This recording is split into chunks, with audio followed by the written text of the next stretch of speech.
Ojo tangi kon mukuli.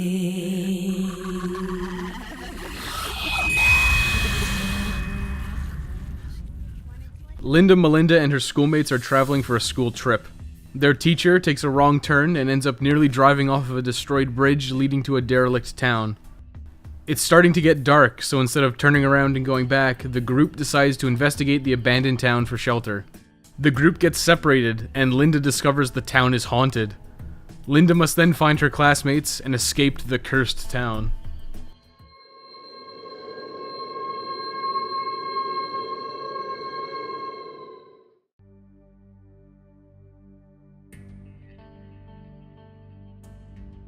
Dreadout is a third-person adventure game with first-person combat made by a small Indonesian studio known as Digital Happiness.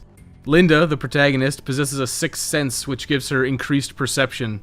Because of this, colored vignettes will appear when you're in the vicinity of objects.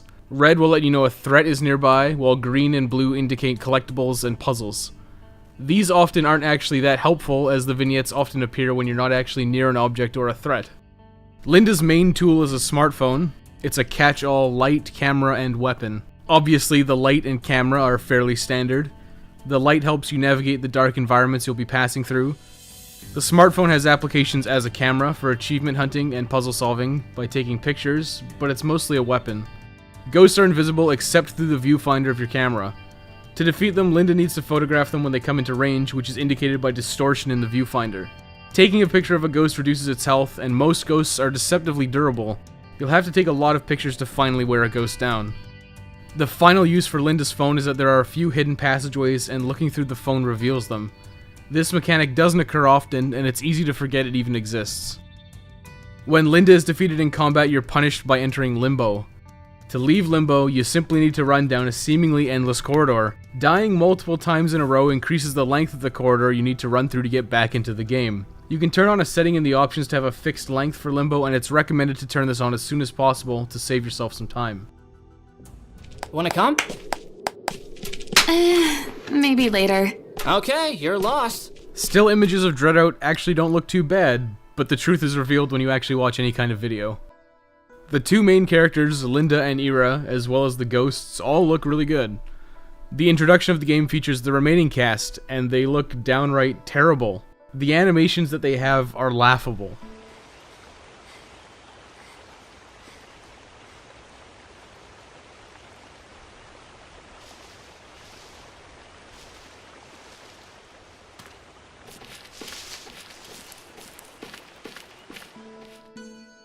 Clearly the effort went into Linda, Ira, and the ghosts, and the rest of the characters barely show up again, and one doesn't even show up at all. There's actually a reasonable variety of ghosts, most of which are only encountered the one time. They have interesting and unique designs. After you defeat them, you're given a little entry in the Ghostopedia about the backstory of them in Indonesian folklore. It's a nice little addition that's a neat read. But the horror elements aren't great. Dreadout has a tendency to throw creepy sound effects at you, and when you combine it with the red vignette, puts you on guard for a jump scare.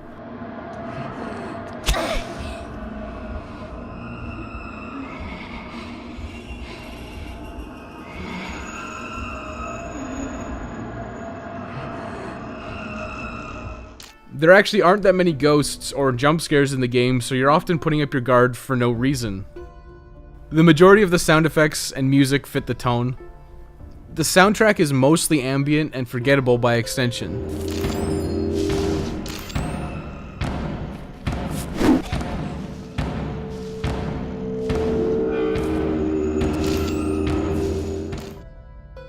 There are a few pop songs that stand out for the wrong reasons. These are often immediately after or during a horror scene, which detracts from the experience. Don't wanna live without your love, without your smile, 'cause I know I love you.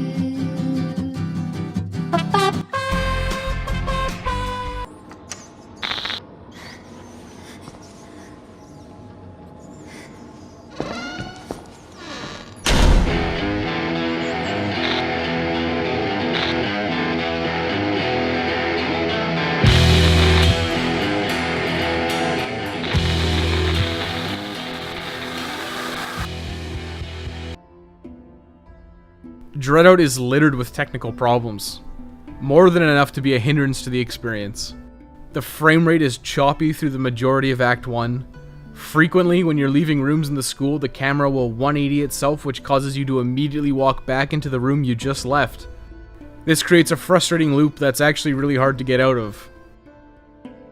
The last and worst technical flaw in Dreadout is actually related to the difficulty of the puzzles.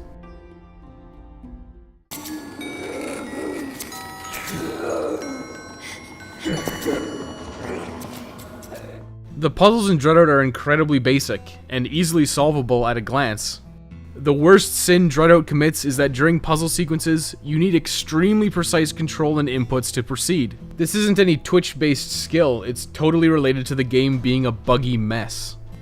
You will figure out the solution to puzzles almost immediately. Even if you miss the hints to some of them strewn about, they're all obvious solutions. You'll try to execute the solution you've come up with, and you'll fail, and fail, and fail. Then you'll start to second guess yourself and think you're not actually doing the puzzle correctly, so you'll saunter around the area to figure out what you're doing wrong, only to realize that you actually did indeed have the correct solution. Even when you know you have the right solution, success feels completely luck-based and you'll have to do numerous attempts to progress. It's exceptionally frustrating. A lot of these issues extend to the combat. Your first real battle is a disproportionate difficulty spike. You'll have fought a handful of ghosts at the time you face the Scissor Phantom. This fight requires constant movement and fast reflexes to succeed. Dreadout just isn't a game based around precise controls, and it makes this fight and a few others more difficult than necessary to get through.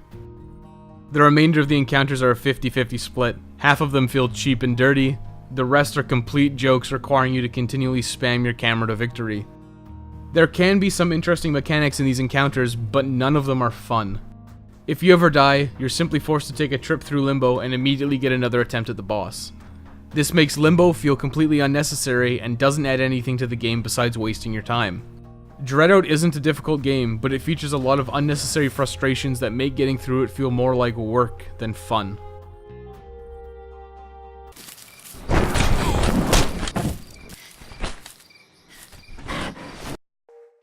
Dreadout is short, with a playthrough being in the 3 to 4 hour mark.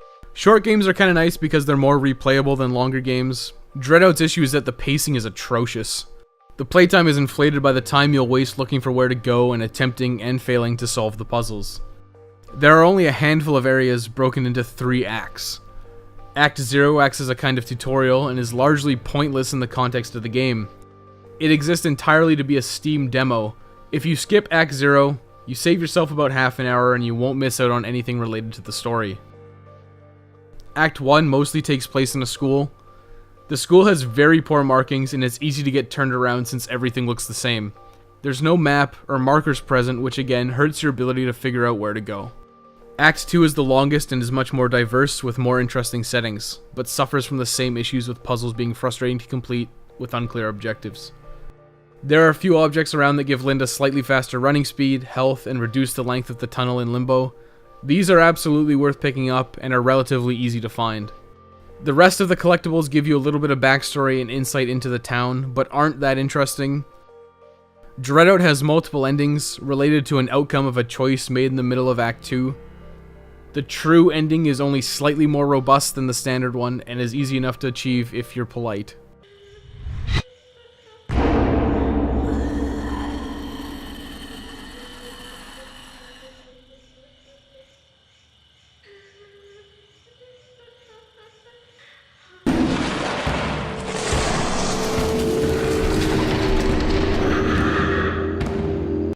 At recommended playing, games are either ascended to the pantheon of games worthy of your time with a recommendation, or are forced to wallow in the miserable muck of mediocrity with a dismissal.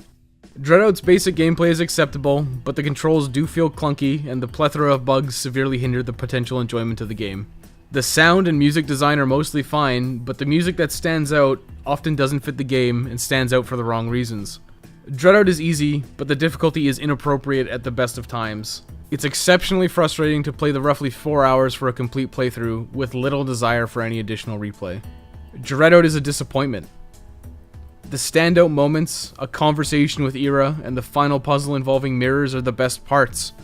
These noteworthy moments are totally eclipsed by awful production values, frustrating bugs that make you think you're doing something wrong, weak atmosphere with reliance on jump scares, and a narrative that's largely absent.